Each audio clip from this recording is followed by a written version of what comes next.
자, 우리가 진사 나누겠습니다. 일주일 동안 애쓰셨습니다. 예, 은혜 받고 돌아갑시다. 예, 이 시간에는 출애굽기 17장 8절부터 16절 말씀까지 읽었습니다. 은혜 받을 말씀의 제목은 승리하게 하시는 하나님입니다. 승리하게 하시는 하나님. 마귀나라 백화점에서 사람들을 공격할 때 사용하는 무기를 전시를 했습니다. 진열장에는 분노, 질투, 교만, 탐심, 증오심, 음란, 유혹, 많은 무기들이 전시가 됐어요. 그 전시된 무기들 밑에는 무기의 이름이 써 있고, 그 다음에 그 무기가 이제까지 얼마나 많은 사람들을 넘어뜨렸는지가 써 있었습니다. 그런데 그 물건들 중에 유독 오래되어 보이고 낡아 보이고 허름해 보이는 무기가 하나 있는데, 글쎄 그 무기가 가장 중요한 자리를 차지하고 있어요. 업적도 보니까 어마어마해요. 무지하게 많은 사람들을 넘어뜨린 무기예요. 그래서 전시하고 있는 마귀에게 물어봤죠. 이 물건은 오래 사용해가지고 이렇게 낡아빠졌는데 별로 볼품이 없는데 왜 이렇게 가장 중요한 자리에 전시하고 있습니까? 그랬더니 안내하는 마귀가 말하기를, 이 물건은 아주 오래전부터 사람들을 넘어뜨리는데 효과가 너무 좋아서 지금도 많이 애용하고 있다는 거예요. 지금도. 그래서 지금도 효과가 제일 좋은 무기라는 거예요. 뭘까요? 여러분 생각에는 그 무기가 뭔 것 같아요? 저도 그 무기에 한번 되게 맞았고 자주 맞아요. 그 무기가 뭐냐? 낙심이라는 무기예요. 낙심. 이 낙심이 강력한 무기가 될 수 있는 것은 두 가지 이유 때문이에요. 첫째는 낙심에 대하여 사람들이 방심을 해요. 예를 들어서 분노라든가 증오심, 미움, 탐심, 유혹, 그 다음에 정욕, 이런 거는, 질투 이런 거는, 이건 마귀의 도구야. 난 절대 여기 넘어가면 안 돼. 알아요. 그래서 분명하게 알기 때문에 거기에 넘어가더라도 어떻게 해요? 죄책감을 가져요. 나 죄졌어. 죄책감을 가져요. 그래서 다음부터는 안 당하려고 조심합니다. 그런데 낙심은, 여러분, 낙심은 우리가 생각하기에 이게 마귀가 나를 공격하는 거야 라고 생각하기보다 어떻게 생각해요? 내가 무능력해서, 내가 가진 게 없어서, 내가 약해서 당하는 자연적인 현상일 뿐이야. 이렇게 생각을 하니까 마귀의 도구라는 걸 잘 모르기 때문에 방심해요. 그래서 어떡합니까? 번번이 당하는 거예요. 낙심에. 그런가 하면 두 번째로는, 이 낙심은 낙심 자체로만 끝나는 게 아니라 미래를 향한 우리의 의지를 자꾸 꺾어요. 그죠? 낙심에 한번 붙들리면은 다음을 계획을 못해요. 사람이 약해집니다. 저도 이 낙심을 경험해 보니까 이 낙심에 한번 사로잡히면요, 안과 밖으로 좌절이 밀려오는데 금방 인생이 끝날 것 같아요. 예? 아무런 열매도 못 맺을 것 같아요. 그런가 하면 또 밖으로 어떤 열매를 맺게 되느냐, 별것도 아닌 일에 불같이 화를 내게 돼요. 짜증을 내요. 짜증을. 그래가지고 옆에 있는 사람을 힘들게 합니다. 그런데 이런 문제들을 놓고 기도하다 보면, 다 그런 건 아니지만 문제가 생긴 근본적인 원인이 눈에 보이는 데 있지 아니하고 영적인 데 있는 경우가 많아요. 영적인 데로부터 오는 문제. 그런데 근본적인 원인이 영적인 문제에 있는데 사람들은 뭘로 해결하려고 그래요? 눈에 보이는 방법, 인간의 방법, 육체적인 방법으로 해결하려고 접근하다 보니까 지금 당장에는 그 문제가 해결되는 것처럼 보이다가 결국에는 비슷한 문제에 또 넘어지는 거예요. 비슷한 문제. 그래서 영적인 문제는 영적인 방법으로 접근해야 된다는 것을 몸으로, 삶으로, 또 사역으로 번번이 깨달아요. 근데 또 약한 것이 깨달으면서 똑같은데 또 넘어져요. 그럼에도 불구하고 우리가 마치 하나님을 모르는 사람처럼, 하나님을 믿지 않는 사람처럼 문제 앞에서 예수님 안 믿는 사람과 하나님 안 믿는 사람과 똑같은 반응을 보인다면 하나님을 믿지 않는 세상 사람들과 뭐가 다르겠냐고요. 그렇다면 여기서 말하는 문제 앞에서 영적인 반응을 보이고 영적인 접근을 한다는 게 무슨 뜻일까요?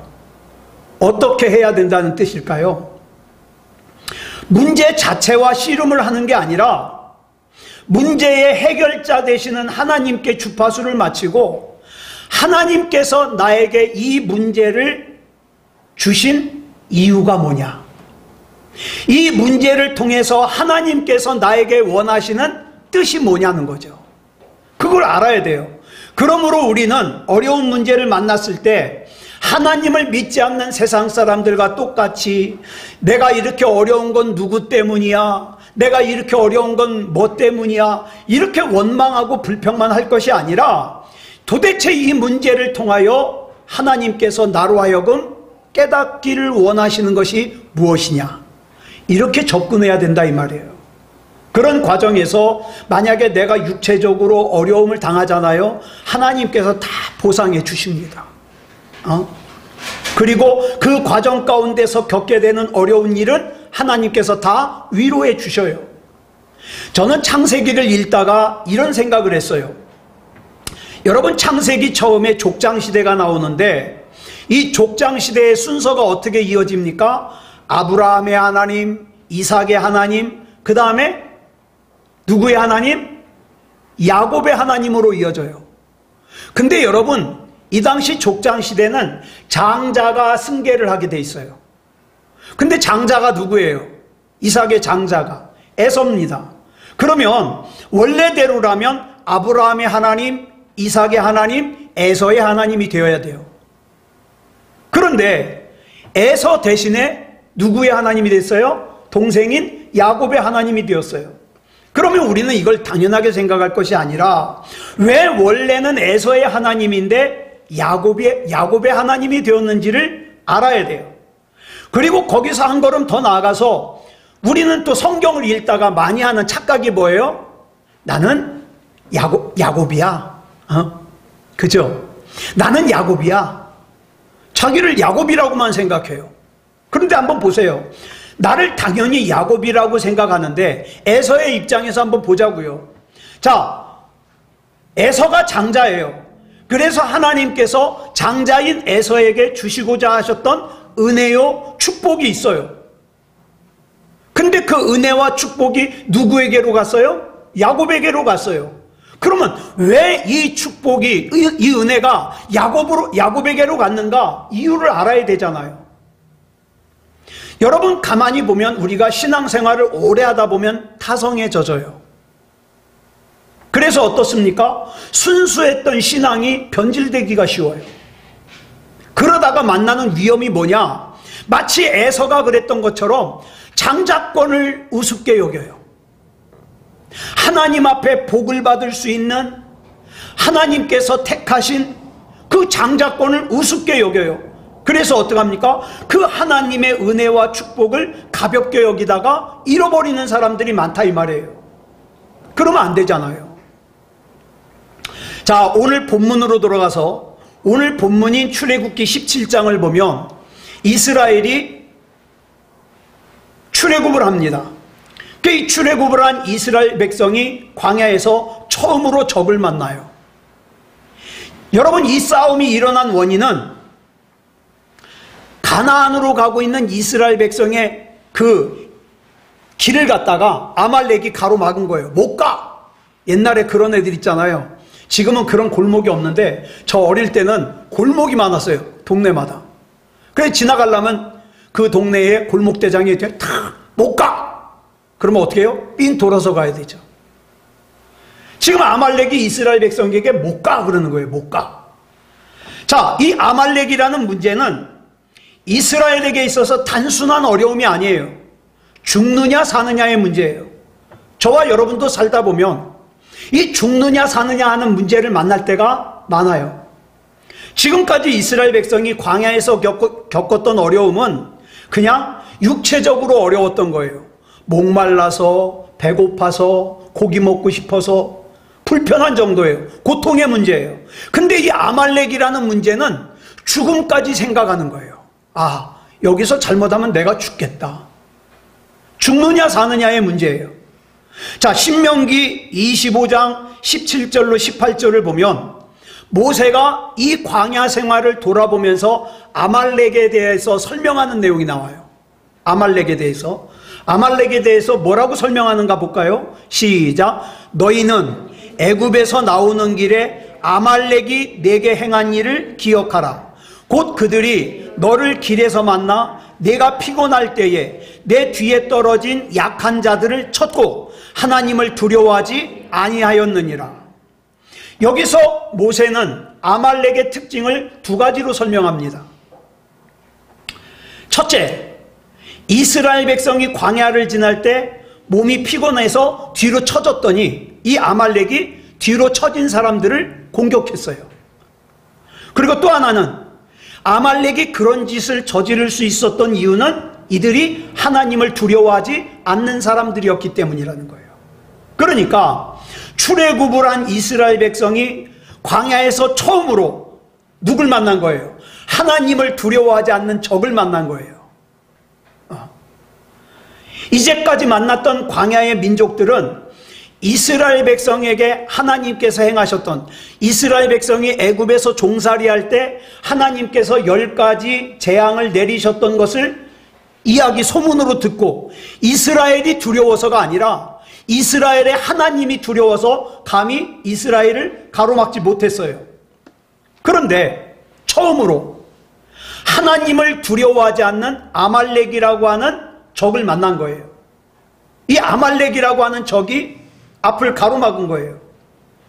그렇다고 아말렉이 처음부터 이스라엘을 담대하게 가로막은 건 아니에요. 아말렉도 처음에는 이스라엘의 하나님이 애굽에서 행하신 재앙 때문에 겁이 났어요. 그래가지고 행진을 딱 지나가고 있는 이스라엘을 가만히 지켜봤어요. 그러다가 이스라엘의 약점을 발견한 거예요. 그게 뭐냐? 사실 이스라엘 백성이 출애굽을 하고 난 후에 처음에는 하나님의 인도하심에 대한 기대가 컸어요. 예? 우리도 처음에 학교에 입학을 하면, 또 취직을 하면, 결혼을 하면 꿈에 부풀어요. 마냥 행복해요. 야, 앞에 청사진이 펼쳐지는 것 같아요. 기대를 합니다. 그런데 여러분, 출애굽은 영적인 사건이에요. 그렇기 때문에 육체적인 기대를 하기보다 영적인 기대를 먼저 해야 돼요. 그런데 이스라엘 백성은 육체적인 기대를 먼저 한 거예요. 마치 예수님의 제자들처럼 이 12제자가 예수님의 제자가 된 것은 영적인 기대를 해야 돼요. 그런데 예수님의 제자들은 육체적인 기대를 했어요. 야, 우리가 모시는 예수님이 우리나라의 왕이 되면 나는 우의정 시켜주겠지? 나는 좌의정 시켜주겠지? 신난 거예요. 예? 그러다가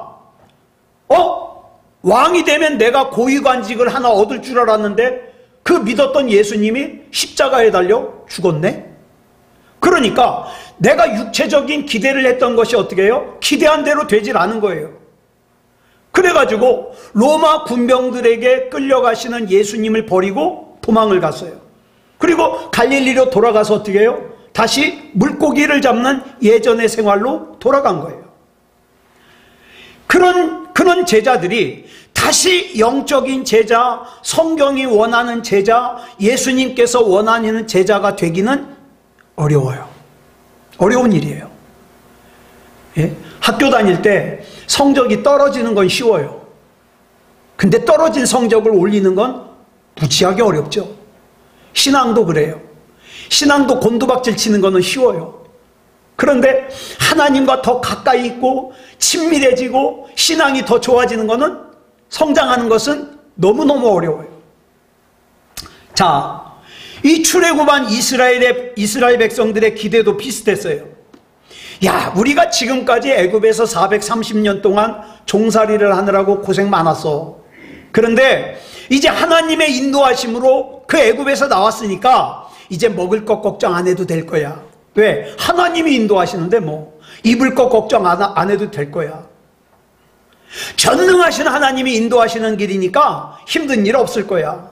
전능하신 하나님이 인도하시는 길이니까 이제 육체적으로 편안한 삶을 살 거야. 전능한 하나님이 인도하시는 길이니까 이제는 자존심 상하는 일 없을 거야. 전능하신 하나님이 인도하시는 길이니까 이제는 다른 사람들이 부러워할 만한 성공적인 인생을 살 거야. 이렇게 기대를 하고 광야 생활을 시작을 했는데 웬걸 기대한 것과 다르다 이 말이에요. 어쩔 때는 오히려 애굽에서 종살이 할 때보다 육체적으로 더 힘든 것 같아요. 그런데 속으로 이제 조금만 더 참으면 돼, 조금만 더 기다리자, 조금만 더 참으면 돼, 금방 끝날 거야 그랬는데 언제까지 계속될지 몰라요. 여러분, 우리가 살다가 여기서 많이 무너지는 거예요. 언제까지 계속될지 모르는 광야 생활로 인해서 이스라엘 백성들은 지치기 시작했어요. 그리고 어떻게 해요? 약한 사람들부터 뒤로 빠지기 시작해요. 약한 사람들부터. 그런데 이렇게 뒤로 처지기 시작한 사람들이 뒤로 처지기만 한 것이 아니라 뒤로 처진 사람들끼리 모여가지고 어떻게 해요? 원망을 해요. 불평을 해요. 내가 이렇게 힘들 줄 알았으면 안 따라 나왔는데, 저 모세가 우리한테 사기친 거 아니야? 괜히 나왔네. 불평하는 거예요. 출애굽의 이유를 갖다가 영적으로 보는 게 아니라 육체적으로 접근하니까 어때요? 원망이 나와요. 불평이 나와요. 여러분, 우리 신앙생활이라는 게 그래요. 저와 여러분이 신앙생활 한다 그래서 뭐 직장에서 진급이 빨리빨리 되고 또 학교에서 성적이 팍팍 오르고 삶에서 막 하나님께서 편의를 봐줘가지고 복권 샀다 하면은 당첨되고 그러면은 얼마나 좋아요. 전도할 필요 없죠. 다 신앙생활 하죠. 그런데 그런 편의가 없어요. 예수님을 잘 믿는다고 좋은 학교에 다 합격하고, 예수님을 잘 믿는다고 좋은 회사에 다 취직하고, 또 믿음도 좋고 돈도 많고 착하고 잘생기고 좋은 사람 만나서 결혼하고, 그런 게 아니더라 이 말이에요. 그러니까 결국에는 뭐예요? 영적인 눈이 열려야 돼요. 그런데 육체적인 접근만 하다 보니까 내가 기대한 것과 다른 상황이 내 앞에 펼쳐질 때 어떻게 해요? 지치는 거예요. 이거 아닌데, 나 이러려고 신앙생활 한 거 아닌데, 지치는 거예요. 그래서 어떻게 해요? 예배도 뒤로 처지고, 기도도 뒤로 처지고, 하나님을 향한 기대도 뒤로 처지게 돼요. 그리고 그렇게 뒤로 처진 사람들이 모여가지고 어떻게 합니까? 교회 흉을 보고, 그 다음에 목사 흉을 보고, 신앙생활에도 별로 뭐 좋을 것도 없더만 뭐 그런 얘기는 하고, 다른 교우들 흉을 보고 원망하고 불평하고 그렇게 되는 거죠.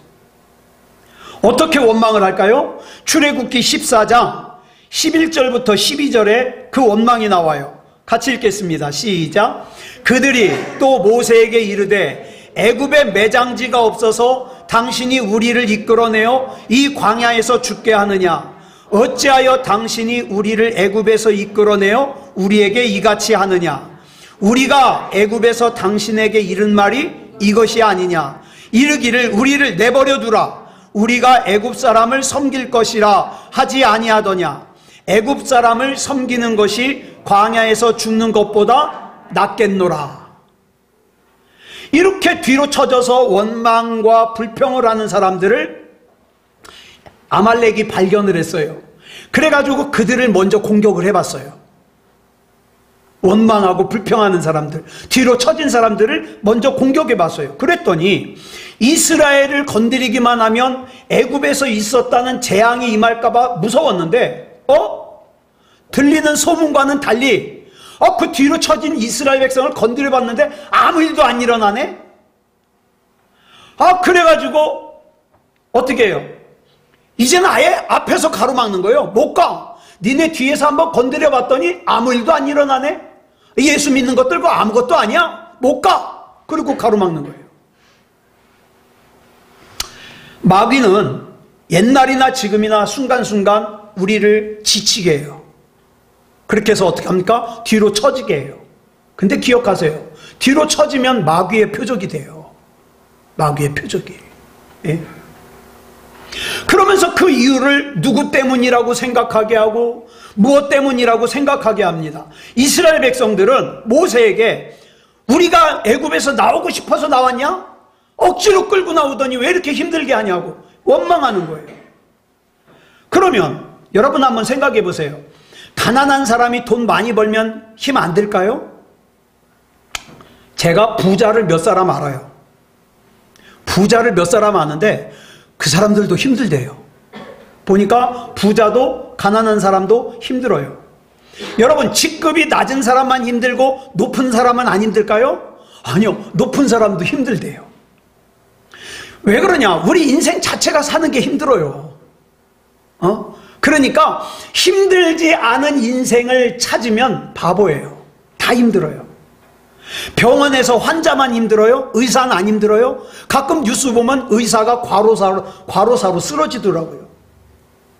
저희 작은 매형이 20여 년 전에 한 6개월 쉰 적이 있어요. 6개월. 근데 한 2달 쉬다 보니까 코피가 매일 나는 거예요. 코피가. 그래서 병원에 갔어요. 병명이 뭔지 아세요? 과로. 아니, 회사 없어가지고 집에서 쉬는데 과로예요. 과로 때문에 매일 코피가 나는 거예요. 여러분, 인생은 다 힘든 거예요. 그럼 힘들면 여행 다녀오면 힘 안 들까요?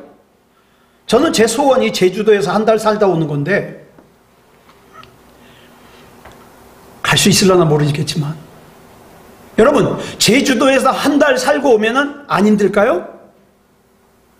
저는 그러지 않을 거라고 생각해요. 제가 일전에 이혼을 하고 재혼을 한 사람을 만나게 돼서 물어봤어요. 어떻게 장가 2번 가니까 행복합니까? 그랬더니 벌써 인상을 팍 쓰면서 전보다 더 힘들대요. 왜 힘드냐? 그랬더니 전처가 힘든 문제가 생겼는데 신경 쓰지 말아야지. 그래도 전처가 자꾸 신경이 쓰이는 거예요. 그래서 도와주고 싶어도 지금 현재 배우자가 눈치가 보여서 도와줄 수가 없는 거예요. 그래가지고 힘든 거예요. 우리는요, 뭘 선택하든지 기억하세요. 인생은 힘들어요. 그렇다면 힘들지 않은 것을 찾아다닐 거 아니라 어떻게 해요? 가치가 있는 걸 찾아다녀야죠. 그렇기 때문에 육체적인 관점에서 인생의 가치를 찾으면 답이 없어요. 우리 앞에 아말렉이라고 하는 문제가 딱 버티고 있는데 이 문제를 피해가지고 다른 길로 간다? 아니요. 또 있어요. 또 있어. 아말렉은요, 피해야 되는 존재가 아니라 이겨야 되는 존재예요. 이겨야 되는 존재. 그러면 이 아말렉이라고 하는 문제를 모세는 어떻게 이겼는가? 많은 사람들이 원망을 하고 불평을 할 때 모세도 똑같이 원망을 하고 불평한 것이 아니라 모세가 어떻게 했는지 출애굽기 17장 9절로 10절에 나와요. 같이 읽겠습니다. 시작. 모세가 여호수아에게 이르되 우리를 위하여 사람들을 택하여 나가서 아말렉과 싸우라. 내일 내가 하나님의 지팡이를 손에 잡고 산꼭대기에 서리라. 여호수아가 모세의 말대로 행하여 아말렉과 싸우고 모세와 아론과 훌은 산꼭대기에 올라가서. 자, 이게 바로 영적인 전쟁의 모습이에요. 모두가 힘들다고 원망할 때 하나님의 사람은 하나님의 지팡이를 잡고 산에 올라가서 기도합니다. 모세는 자기를 원망하고 있는, 심지어는 자기를 돌로 쳐서 죽이려고 하는 그 사람들의 말과 행동에 매이지 않고, 아니 내가 자기를 어떻게 이끌었는데, 아니 나한테 이럴 수가 있어? 그러지 않고 그 사람들을 보면서 섭섭해하지 않고 어떻게 해요? 주파수를 하나님께 맞춰요. 그리고 하나님께 기도해요. 그래서 모세는 여호수아를 삶의 현장으로 내보내고 자기는 기도의 자리에서 기도합니다. 어떻게 기도했는가? 본문 11절 봅니다. 시작. 모세가 손을 들면 이스라엘이 이기고 손을 내리면 아말렉이 이기더니, 그 다음 12절 시작. 모세의 팔이 피곤함에 그들이 돌을 가져다가 모세의 아래에 놓아 그가 그 위에 앉게 하고 아론과 훌이 한 사람은 이쪽에서 한 사람은 저쪽에서 모세의 손을 붙들어 올렸더니 그 손이 해가 지도록 내려오지 아니한지라. 여기서 모세의 손이 해가 지도록 내려오지 않았다는 것은 아말렉이라고 하는 문제가 해결될 때까지 기도하는 손을 내리지 않았다는 거예요. 여러분, 솔직하게 말해서 제가 요새 많이 힘들어요. 왜 힘든가? 저를 위해서 기도해 주시던 양쪽 어머님이 지금 기도를 다 놨잖아요. 저희 어머님이 치매에 걸리시면서 기도가 중단되면서 제 한쪽이 쿵 하고 무너지는 게 느껴졌어요. 그래서 저희 장모님이, 저 위해서 기도해 주시던 장모님이 돌아가시고 나서 또 나머지 한쪽이 쿵 하고 내려앉았어요. 이제는 제 자신의 기도로 이겨나가야 되는데 그게 쉽지 않아요. 그러니까 여러분들이 조금이라도 생각날 때마다 이창원 목사 위해서 기도해 주셔야 돼요. 안 그러면 이창원 목사 은퇴할 때까지 못 버텨요.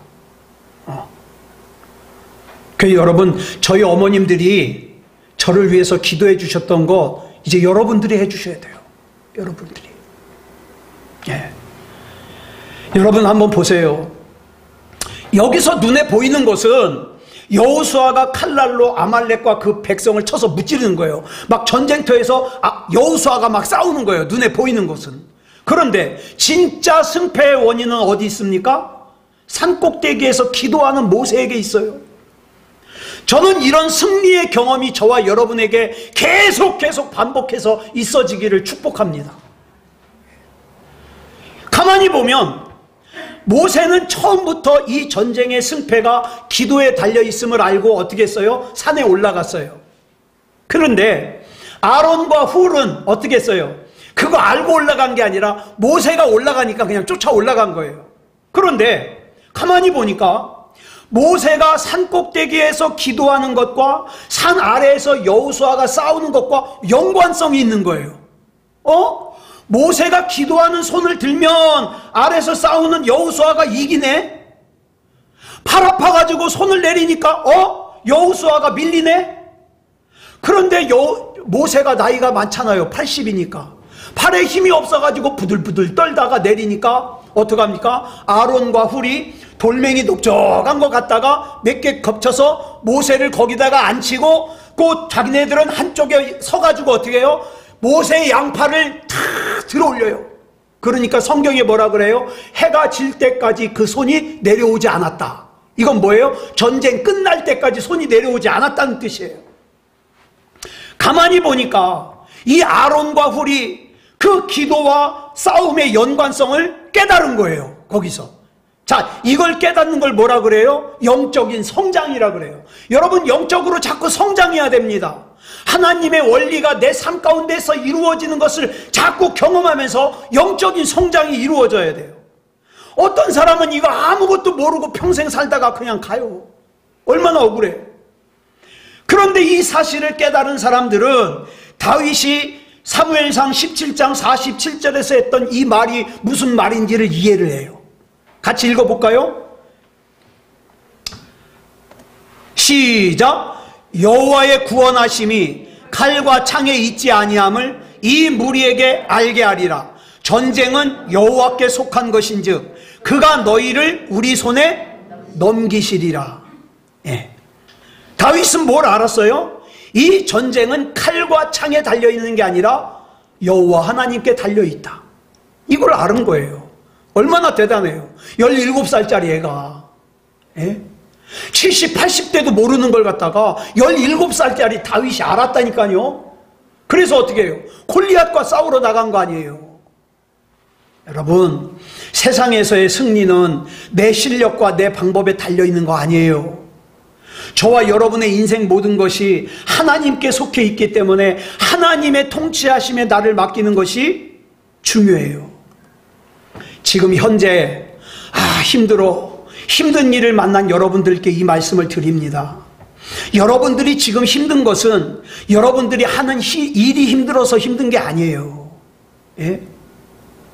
그렇기 때문에 여러분들이 맛있는 음식을 먹는다고, 잠을 많이 잔다고, 좋은 여행을 떠난다고 그 피로가 풀리질 않아요.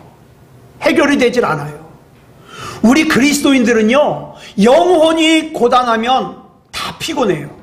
반대로 영적으로 힘을 얻으면 다 힘이 나요. 독수리같이 힘이 나요. 그런데 세상 사람들은 산꼭대기에서 기도하는 모세는 못 봐요. 뭐만 봐요?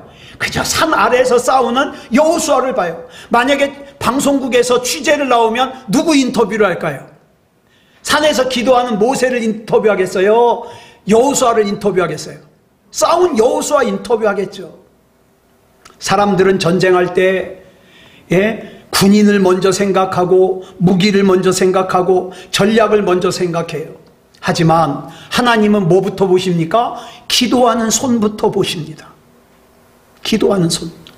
제가요, 저의 양쪽 어머님이 무너져 내린 뒤에, 양쪽 어머님의 기도가 무너져 내린 뒤에, 이제는 내가 이 기도의 힘을 내가 담당해야 될 때가 됐구나. 예? 내 자녀를 위해서 내가 담당해야 될 때가 됐구나. 이걸 많이 느껴요. 여러분, 사랑하는 가족을 전쟁터 같은 치열한 세상에 내보내놓고 낮잠이나 자고 TV나 보고 내가 맡은 일 다 했다. 이건 하나님을 모르는 사람들이 하는 짓이죠. 적어도 하나님을 믿는다고 하는 저와 여러분은 우리 사랑하는 가족을 세상의 전쟁터에 내보내놓고 어떻게 합니까? 기도하는 손을 들어야 돼요. 수시로. 그래서 가족들이 자라서 엄마 아빠 나 이 결과가 이렇게 잘 나왔어 그러면 씩 웃고 하나님과 나만 아는 미소를 교환해야죠. 하나님께서 하셨군요. 감사합니다. 그래서 모세는 아말렉과의 전쟁에서 이기게 하신 분이 여호와 하나님이시라는 걸 알았기 때문에 본문 15절에서 이렇게 기록하고 있어요. 시작. 모세가 제단을 쌓고 그 이름을 여호와 니시라 하고, 여기 나오는 여호와 니시라는 히브리어는요 무슨 뜻이냐면 여호와는 나의 깃발이다 라는 뜻이에요.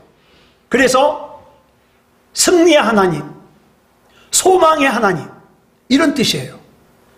상식적으로, 여러분 상식적으로 한번 보세요. 상식적으로 아말렉이 이기겠어요? 이스라엘이 이기겠어요? 이스라엘은 군인도 없는데, 무기도 없는데. 당연히 아말렉은 상식적으로 이스라엘이 이길 수 있는 대상이 아니에요. 또 상식적으로 골리앗은 다윗이 이길 수 있는 대상이 아니에요. 마찬가지로 상식적으로 이 세상은 저와 여러분이 이길 수 있는 대상이 아니에요. 그렇기 때문에 저와 여러분의 삶의 제일 앞에 뭘 세워야 돼요? 여호와의 깃발을 세워야 돼요. 여호와 니시, 승리의 하나님 앞장서 주시옵소서. 그래서 내 인생이 수치를 당하지 않게 하시고, 내가 믿는 하나님 수치를 당하지 않게 하시고, 하나님이 책임져 주시옵소서. 그렇게 여호와의 깃발을 앞에 세워야죠. 그래서 저와 여러분의 삶이 하나님께서, 내 삶은 하나님께서 통치하시는 영역이다, 이걸 설명해야 돼요. 선포해야 돼요. 예. 분명히 말씀드립니다. 저와 여러분이 살아내야 되는 인생은 절대로 편하지 않아요. 그래서 힘들 때 저는 자주 이 찬양 부르거든요. 같이 한번 불러볼까요? 시작. 험한 세상 나그네 길 나의 맘이 고날 때 사랑스런 주의 손길 내 마음을 항상 그들이네.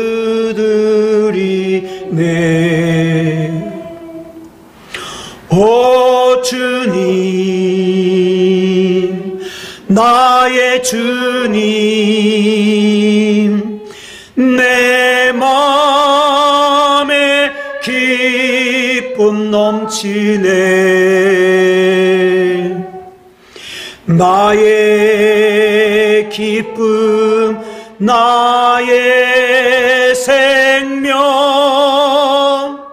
주 손길 날 구원했네. 아멘. 그런데요, 주님을 만나고 주님을 알고 나면 내 삶에 주님께서 거하고 난 뒤에는 이런 찬양으로 바뀌는 거죠. 같이 부르겠습니다. 주 예수를 내가 안 후 나의 죄짐 벗었네. 영원토록 감사하며 늘 주께 찬송 돌리리라. 오 주님,